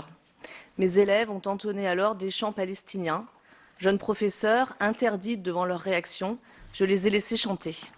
Personne à l'époque n'a parlé de ces incidents, et pourtant ils furent aussi nombreux. Nous, personnels de l'Éducation nationale, avions pressenti que rien ne serait plus pareil. Déjà agitée par les soubresauts du conflit israélo-palestinien, l'école subirait les répliques des violents conflits à venir. Aujourd'hui, on nous parle de réaffirmer les grands principes de la République à nos élèves, la laïcité en particulier. Mais c'est un combat que nous menons déjà, tous les jours. Nous sommes en première ligne pour expliquer et réexpliquer inlassablement la place de l'école et celle de la religion, la séparation du temporel et du spirituel, l'étanchéité nécessaire entre la sphère publique et la sphère privée. La loi de 1905, qui nous semble si naturelle, ne l'est pas pour bon nombre de nos élèves, dont certains viennent de pays où la religion est partout présente, car religion d'État. Nous devons en premier lieu expliquer que si nous respectons en tant que citoyens les lois de la République, c'est parce que nous les avons choisies et votées, parce qu'elles nous protègent et non parce qu'elles nous contraignent ou que nous craignons de quelconques représailles. Respecter la loi parce que nous l'avons validée et non parce que nous la subissons. Pour faire comprendre aux élèves d'aujourd'hui l'esprit de la loi de 1905, nous avons à rappeler les grands massacres dus aux guerres de religion qui opposèrent dans l'histoire protestants et catholiques en France. Le plus jamais ça, garanti par une invention unique dans l'histoire de l'humanité, la laïcité, qui au contraire d'interdire toute religion, comme le pensent beaucoup de nos élèves, permet à chacun d'être respecté dans ses croyances, dans sa foi comme dans son athéisme, quelle que soit son origine ou sa couleur de peau. La laïcité crée un espace protégé et commun, propice notamment à la sérénité nécessaire, à l'étude et à l'instruction. C'est peu de dire qu'elle nous est plus que jamais indispensable à l'école en 2015. Les professeurs de l'école publique enseignent depuis longtemps le fait religieux. Les programmes de français et d'histoire suivent la même progression. En 6e l'Antiquité, en 5e le Moyen-Âge, en 4e les 17, 18e et 19e siècles, et en 3e les 20e et 21e siècles. Lorsqu'en 6e le programme nous demande d'étudier la Bible, nous adaptons évidemment cet enseignement à notre public scolaire et proposons une lecture comparée avec le Coran, privilégiant les points de rencontre des grandes traditions monothéistes, comme par exemple la figure emblématique du patriarche Abraham-Ibrahim, ou l'étude comparée du Jardin d'Éden dans la tradition hébraïque ou coranique. De même, en 5e, la chanson de Roland ou les épopées des croisades sont l'occasion de mettre en lumière les échanges entre la civilisation occidentale et le monde arabo-musulman. Mettre l'accent sur les rencontres fructueuses pour la médecine, l'architecture, les sciences, les arts et les lettres, plutôt que sur les confrontations guerrières. Poser la religion comme objet d'étude, s'instruire, discuter, débattre, en apprenant à mettre de côté son histoire personnelle, ses croyances, ses traditions, qui, tout aussi fortes et respectables qu'elles soient, n'ont pas leur place dans l'enceinte protégée de l'école laïque. Il nous faut lutter sans cesse contre les tentatives de confiscation du discours sur la religion et nous montrer particulièrement fermes sur le principe que la religion est un objet d'étude au même titre que la biologie ou la peinture.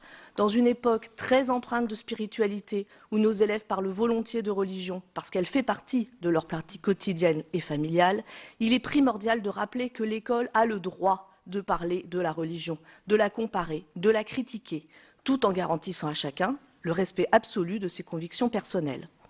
L'autre écueil auquel est confrontée l'école d'aujourd'hui est la pensée complotiste, qui rend suspecte toute parole présentée comme officielle. On nous ment, tout est faux, tout est falsifié. Il faut se méfier des journalistes, des politiques, des professeurs. L'instruction dispensée à l'école vue comme propagande, prisme pervers, qui rend suspecte et donc contestable la parole du professeur. C'est au nom de ce grand complot imaginaire que fut contestée la véracité des attentats de 2015. Une sordide mise en scène orchestrée par les services secrets français pour salir l'islam, soi-disant.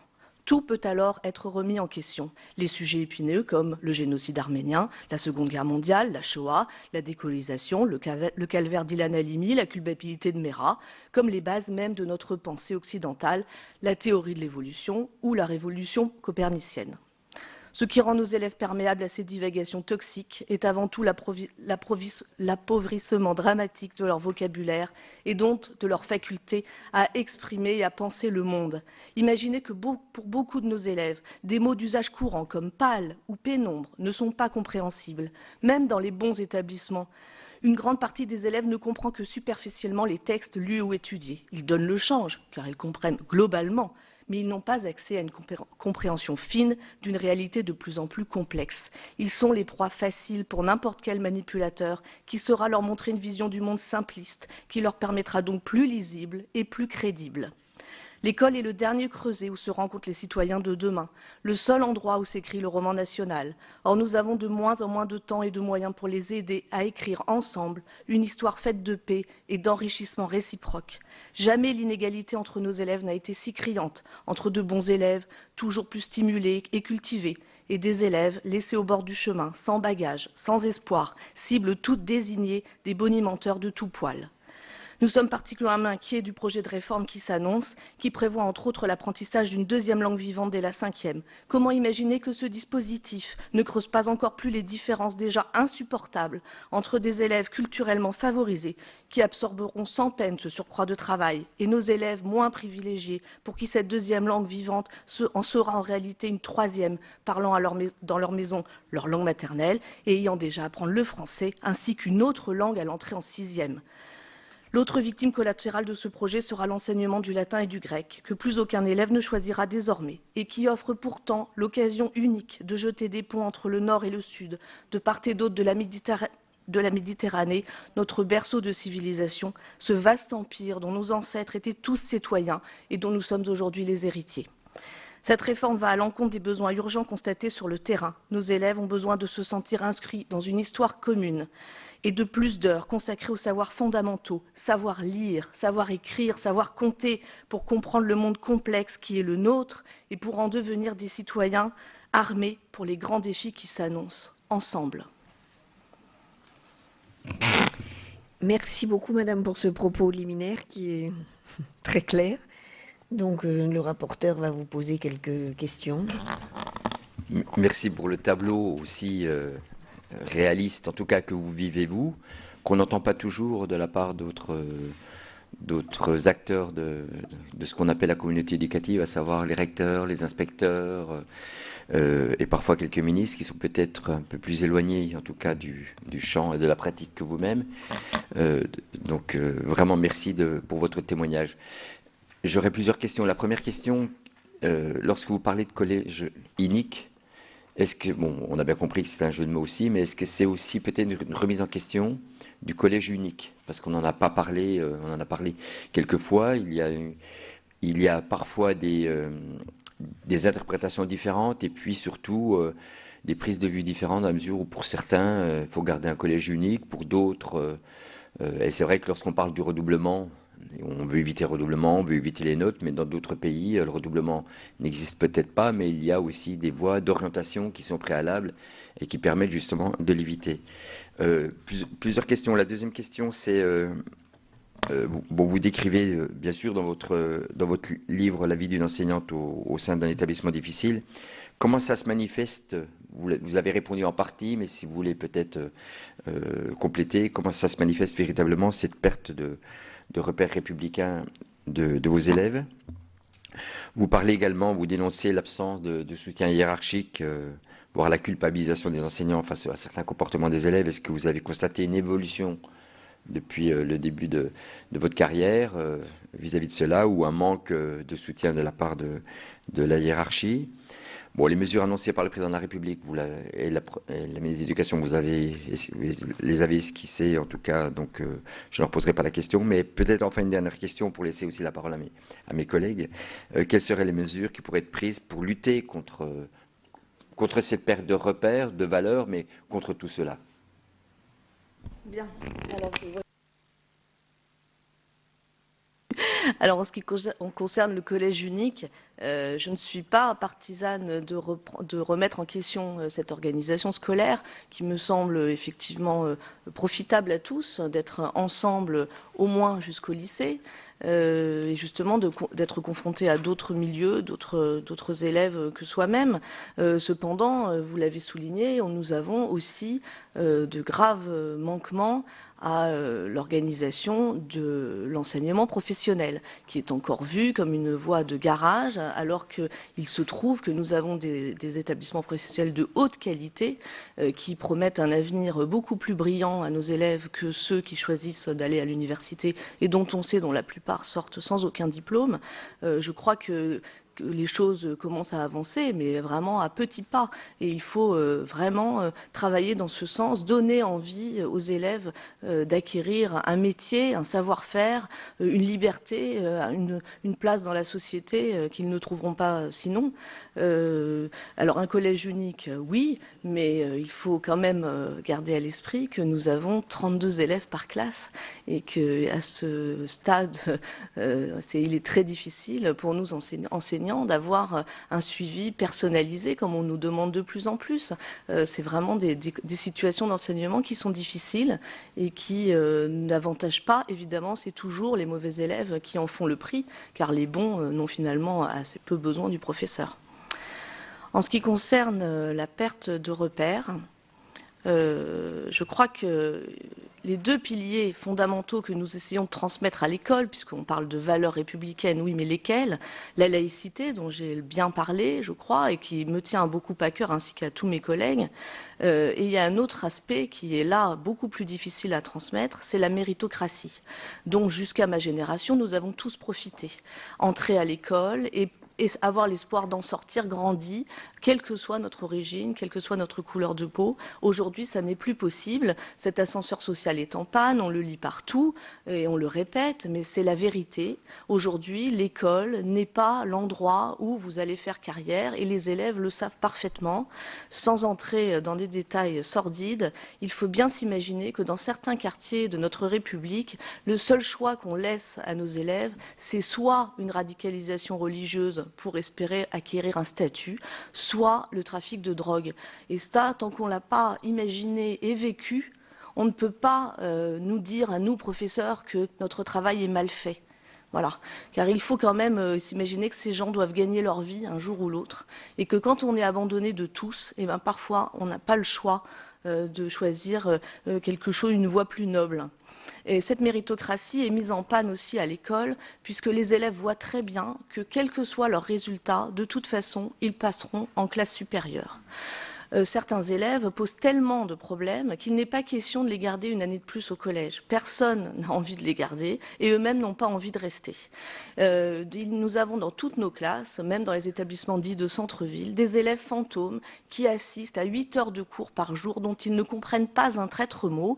Les 2 premières années, ils sont gentils et calmes et les 2 dernières années, ils sont très agités et plus du tout calmes. Mais il faut se mettre à leur place aussi. Et qu'est-ce qu'on offre à ces élèves comme perspective? Mais pas grand-chose. Voilà, pas grand-chose. Il y a 150 000 élèves qui sortent à 16 ans sans aucune qualification. Et ce qu'il faut bien comprendre, c'est que la plupart d'entre eux sortent moins savants du collège qu'ils n'y sont entrés. Car ces années d'abêtissement, d'abrutissement, évidemment, font des dommages terribles chez ces jeunes. Alors, à propos du soutien hiérarchique, ça, cela varie vraiment des établissements. Moi, j'ai la chance, entre guillemets, d'en faire beaucoup, car je n'ai pas de poste fixe. Je suis cette année sur 3 établissements, par exemple, ce qui me permet évidemment de comparer les directions les unes avec les autres. La chose dont nous manquons le plus, puisque nous parlions de ces classes à plus de 30 élèves, ce sont des surveillants. Parce que des classes de 30 élèves, vous pouvez imposer votre loi à l'intérieur de votre classe. Avec de l'expérience et de l'autorité, vous y arrivez. En revanche, il est complètement illusoire de s'imaginer que cette autorité va s'étendre dans les couloirs ou dans la cour de récréation ou dans les toilettes, où il n'y a pratiquement aucun adulte pour surveiller ces jeunes. Et il se passe des choses, même dans des établissements qui ont l'air, comme ça, a priori tranquilles, terribles, qu'on soupçonne, qu'on connaît, mais nous n'avons aucun moyen d'y mettre de l'ordre. Voilà. Ça, c'est la première chose. Des choses, du trafic de drogue, des filles qui se prostituent dans les toilettes, des bagarres incessantes, des gestes qui ont l'air anodins pour les élèves mais qui mettent une ambiance terrible. Par exemple, le jeu qui consiste à se mettre une grande claque quand on passe dans un couloir et qu'on voit des élèves rangés. Voilà, des gestes de violence quotidienne, physique et verbale, hein, puisque les élèves ne s'adressent pas la parole, ils s'aboient les uns sur les autres. Et si on peut faire respecter une certaine politesse dans ces classes, les couloirs sont de véritables zones de non-droit dans certains établissements. Pour les mesures qu'on pourrait prendre pour transmettre les valeurs républicaines, je n'ai malheureusement pas de remède à proposer. Je ne peux faire que le constat que nous avons besoin d'aide. Il y a du feu à tous les étages, de la maternelle à l'université. Tout le monde le constate. Mais maintenant, nous attendons des résultats concrets, non pas tant en termes de moyens, comme on entend souvent, mais en termes de direction. Nous voudrions une direction qui soit claire, qui ne soit pas changeante, car nous, professeurs, nous nous inscrivons dans la durée et dans le temps pour transmettre ce que nous avons à donner à nos élèves. Nous voudrions que l'école cesse d'être le laboratoire fou d'expériences pédagogiques qui viennent tous les 3-4 ans bouleverser tout ce que nous avons mis en place, qui nous coûte beaucoup de temps en termes de réunions, de papiers à écrire qui remontent ou qui ne remontent pas, nous n'en savons rien. Et en attendant, nos élèves ont besoin de nous. Nous sommes plus utiles dans nos classes face à nos élèves que dans une salle de réunion à discuter pour savoir s'il va falloir parler de notes, de couleurs, de compétences et je ne sais quoi d'autre, de tout ce jargon qui nous arrive et dont on ne sait que faire et qui ne répond absolument pas à nos besoins et à ceux de nos élèves. Merci beaucoup. Monsieur Legendre, première question. Monsieur Carle, après, oui, Monsieur Legendre. Oui, Madame la Présidente, j'ai bien entendu ce que Madame a dit à propos de l'apprentissage de la deuxième langue. Bon, ayant enseigné le français jadis, j'attache évidemment beaucoup d'importance à ce que notre langue soit prioritairement bien comprise et bien maîtrisée. Mais est-ce que dans certains collèges, dont les enfants ne sont pas de langue maternelle française, il ne serait pas utile de s'interroger sur la possibilité d'apprendre ou d'enseigner dans leur langue d'origine.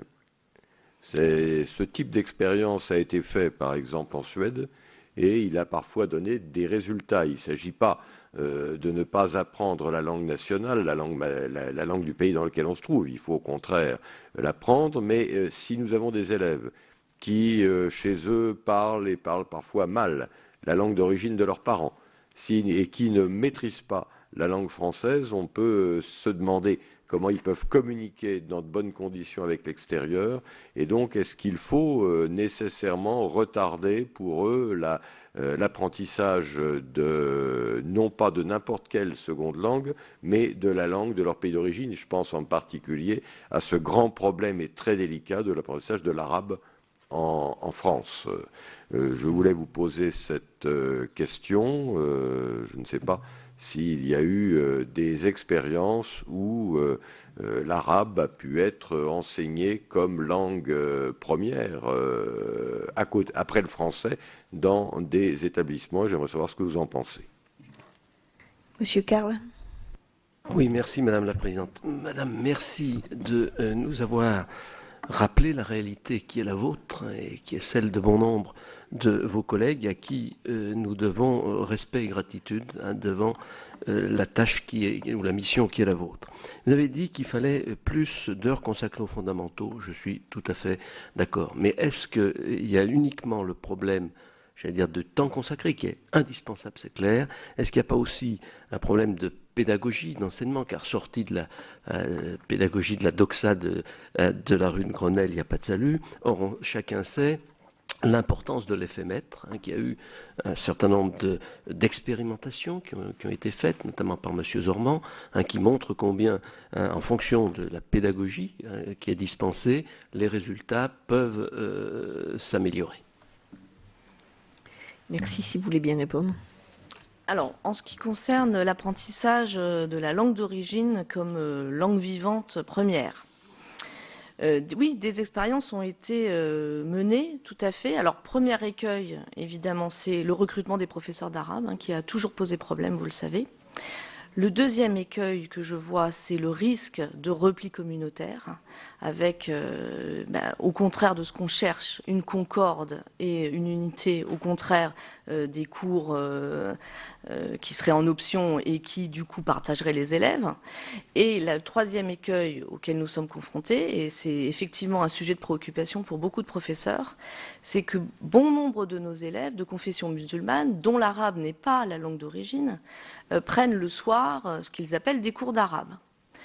Alors, la plupart d'entre eux, ce sont de véritables cours d'arabe. Nous les voyons réciter leurs leçons aux pauses. Mais certains vont dans des écoles qui sont en fait des écoles coraniques.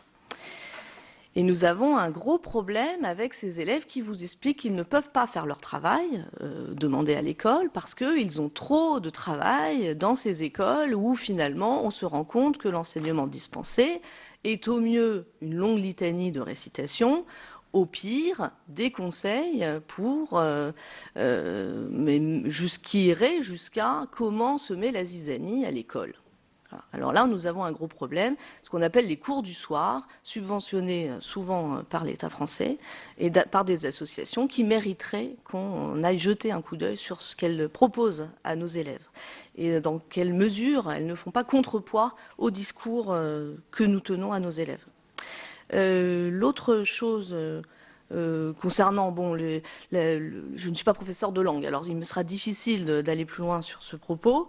À propos des heures consacrées aux fondamentaux et de la remise en question de la pédagogie. Je crois que la pédagogie, aujourd'hui, c'est le grand avantage du métier de professeur, c'est que nous sommes assez libres dans nos classes d'exercer la pédagogie que nous avons choisie, avec notre inspecteur et évidemment en concorde avec nos autres collègues de langue et pour moi de lettres. Je crois que le nombre... le choix pédagogique n'est pas si important que le nombre d'heures que nous avons à y consacrer. Alors, il y a quelques années, s'est mis en place ce qu'on appelle les IDD, ce sont des parcours croisés entre plusieurs disciplines, qui reviennent aussi à la mode. Et nous avons, nous, professeurs de lettres, donné nos heures d'enseignement de français consacrées à ces projets. 3 ans plus tard, ce grand projet est abandonné, mais nous, professeurs de français, n'avons pas retrouvé notre horaire de français. Et donc, il y a beaucoup d'heures qui ont ainsi disparu de notre grille horaire. Et ça, c'est un vrai problème.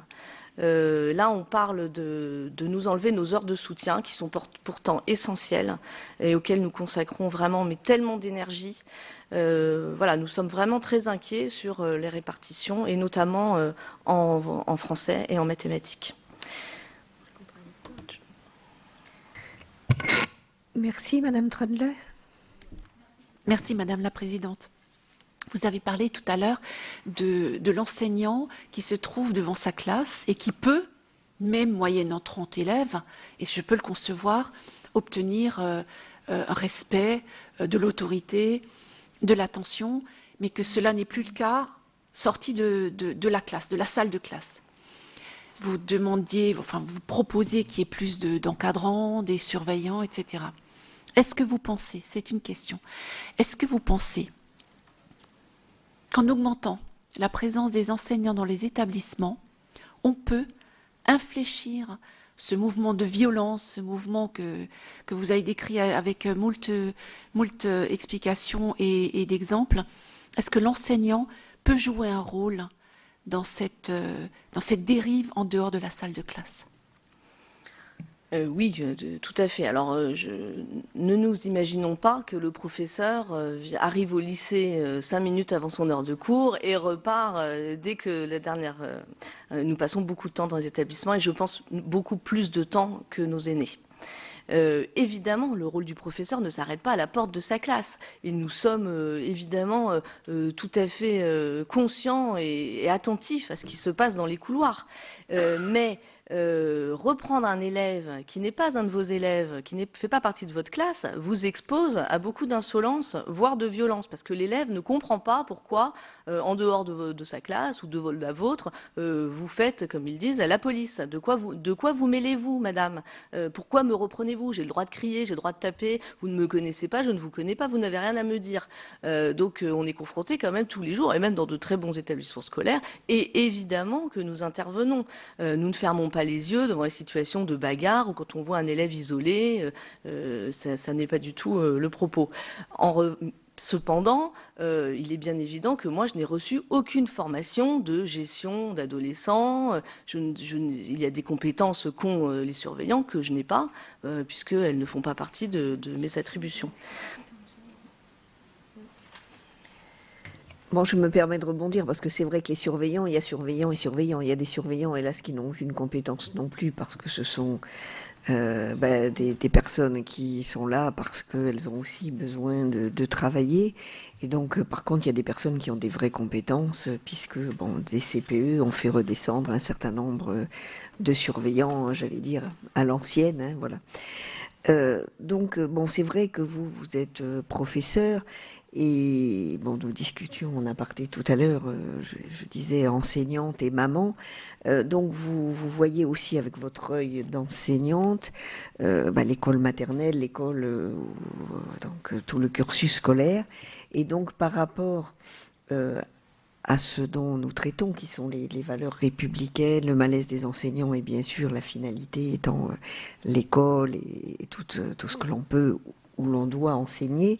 Moi, je voulais vous poser la question un petit peu justement par rapport éducation et enseignement, hein, puisqu'on a aussi toujours, est-ce qu'on est là pour éduquer, est-ce qu'on est là pour enseigner, par rapport bien sûr à l'enseignement de la morale, la charte de la laïcité. Je voulais avoir aussi un petit peu votre avis avec cette double casquette. Eh bien, effectivement, quand j'ai commencé à enseigner, je n'étais pas maman, je n'avais pas d'enfant et j'étais sans doute beaucoup plus exigeante avec mes élèves que je ne le suis aujourd'hui, ayant 3 enfants, un garçon au collège et une petite à la maternelle et une autre au primaire. Mais je crois que je suis devenue finalement plus exigeante avec mes élèves sur le motif de l'éducation, c'est-à-dire les manières, la politesse, c'est-à-dire ne pas penser que le professeur est un meuble et qu'on peut rentrer dans la classe bruyamment sans le saluer, alors que je le fais et beaucoup de mes collègues aussi, nous sommes à la porte de notre classe et nous nous efforçons de saluer nos élèves par leur prénom. Et donc nous exigeons en retour qu'ils nous disent « bonjour madame ». Tout comme lorsque la sonnerie retentit, il n'est pas question de ranger ses affaires et de sortir avant que le professeur ait même plus le temps de finir sa phrase. Ou, comme ça se fait dans certains établissements, mettre son manteau, sa capuche, son sac bruyamment et faire un décompte des 10 secondes qu'il reste jusqu'à la sonnerie bruyamment. Donc tout ça, ça s'apprend et c'est à peu près 1 mois de mise en place dans une classe pour dire voilà mes exigences.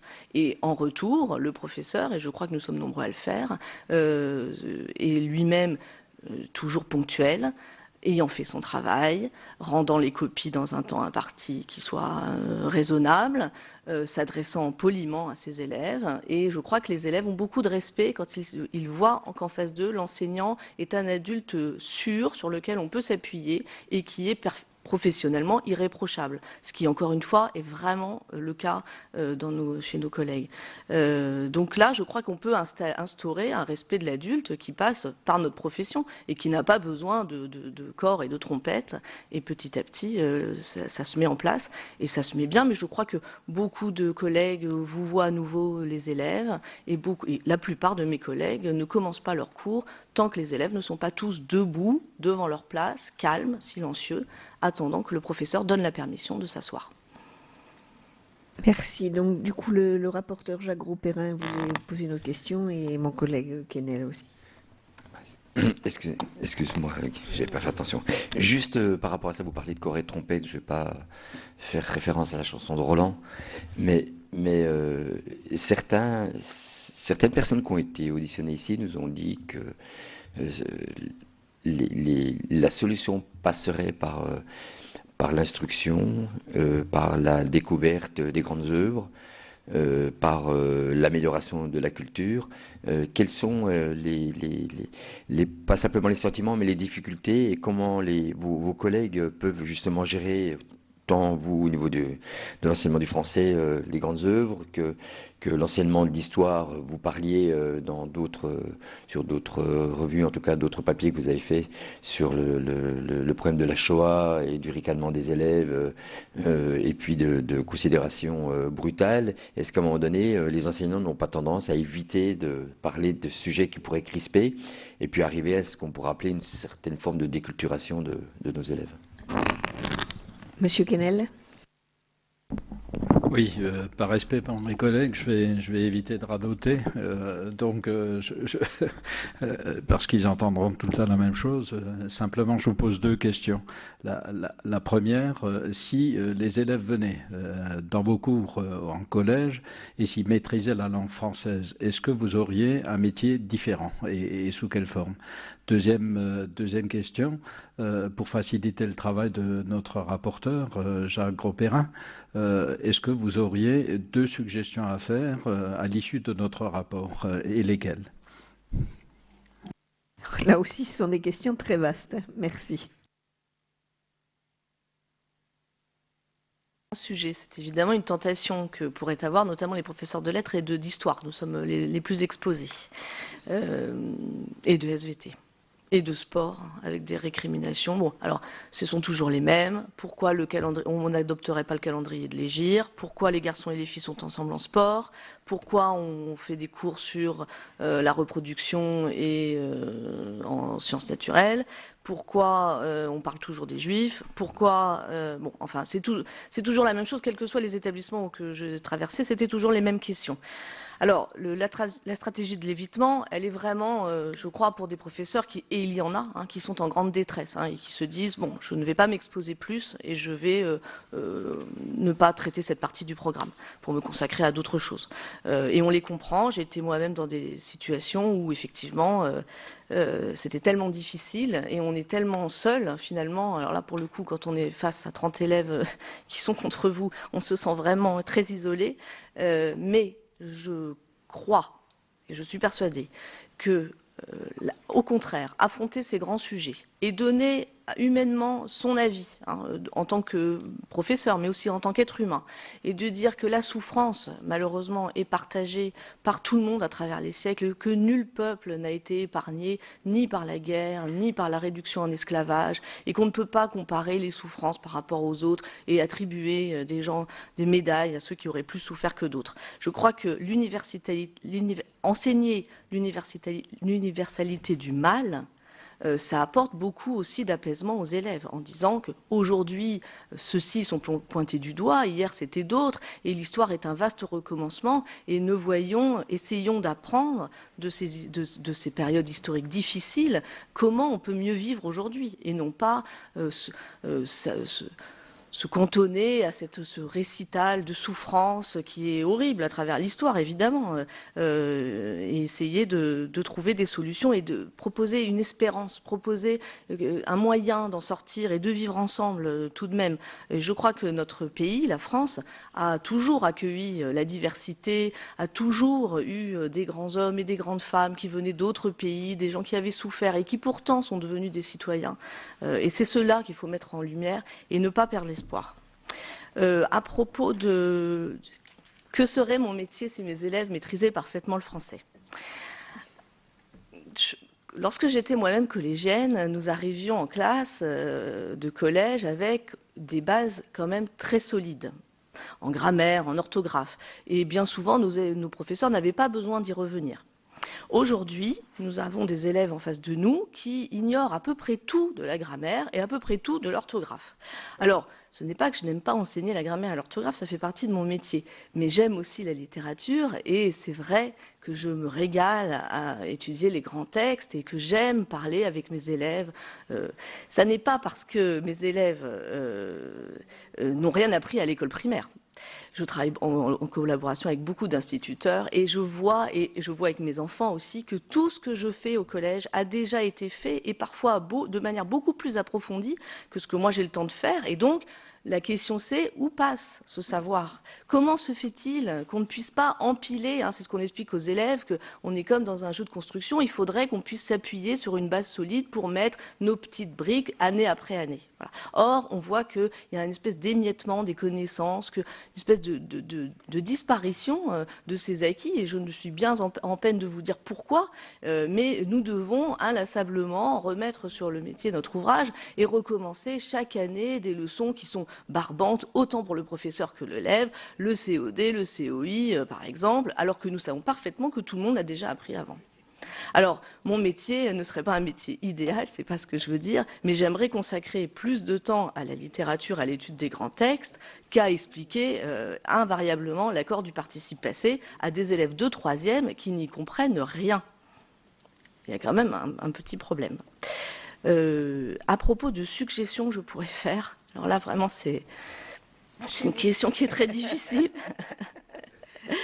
C'est une question qui est très difficile. Vous avez compris que les difficultés sont énormes et vastes. Et bon, je parle en mon petit nom je suis une simple professeure certifiée de français. Je n'ai pas toutes les compétences de certains de mes collègues beaucoup plus à même que moi de répondre. Mais nous voudrions, en premier lieu, nous voudrions plus de considération et pas de la part de nos élèves qui en ont beaucoup pour nous. Nos élèves nous respectent, nos élèves nous aiment à la fin de l'année, il y a des liens très forts qu'ils se tissent. Quand on rencontre un ancien élève dans la rue, dans le métro, vous ne pouvez pas vous imaginer ce qu'on reçoit comme humainement, comme gratitude et comme contact chaleureux. Et en revanche, nous avons l'impression que nous sommes vraiment très maltraités par notre hiérarchie, mal considérés, on nous parle mal, on s'adresse à nous de manière comme si nous étions des, je sais pas, de vulgaires personnes qu'on peut nommer ci et là, comme on veut. Imaginez-vous que moi, je suis sur 3 établissements cette année. Voilà, donc je passe ma vie dans les transports, le matin dans un établissement, l'après-midi dans l'autre. Je n'ai aucun espoir d'avoir l'année prochaine un poste fixe. Je suis enseignante depuis 15 ans. Donc vraiment, j'ai l'impression qu'on nous traite d'une façon qui est vraiment, je pense, très décourageante pour certains de nos collègues. Ce n'est pas tellement, vraiment, encore une fois, nos élèves qui nous découragent dans cette profession, mais c'est le chemin qu'on nous propose, qui est d'abord obscur et auquel on ne comprend pas grand-chose, et la considération, le peu de considération que nous avons pour notre profession. Merci beaucoup. Nous avons encore le temps d'une question. Madame Duchesne, excusez-moi, je ne vous avais pas vu et Monsieur Carle, il en redemande, mais vous avez le temps, donc je vous autoriserai aussi. Ma question va être brève. Vous avez à plusieurs reprises parlé de 30 élèves devant vous. Pensez-vous que si vous n'en aviez que, entre guillemets, que 20, est-ce que vous pensez que ça pourrait résoudre le problème?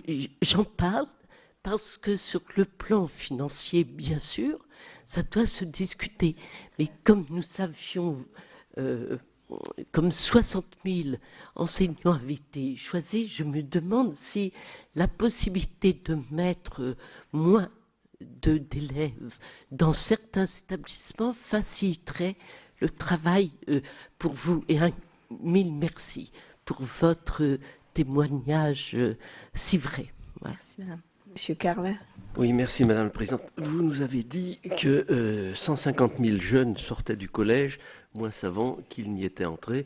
Et ce sont d'ailleurs les 150 000 qui quittent le système scolaire sans diplôme et sans qualification, qui coûtent 36 milliards d'euros supplémentaires à la collectivité. Et sur cette cohorte de 150 000, moi, il y a un chiffre qui m'avait frappé, qui me frappe, c'est que pour 1 sur 2, ils avaient soit redoublé, soit a eu d'énormes difficultés en CP, CE1 ou CE2, ce qui montre bien la nécessité de maîtriser les fondamentaux très tôt. Et est-ce que ce n'est pas là où il faudrait que nous consacrons tous les moyens nécessaires pour faire en sorte que les acquis, les fondamentaux soient acquis très tôt, parce qu'ensuite vous disiez, ils sont acquis, mais après ils se diluent.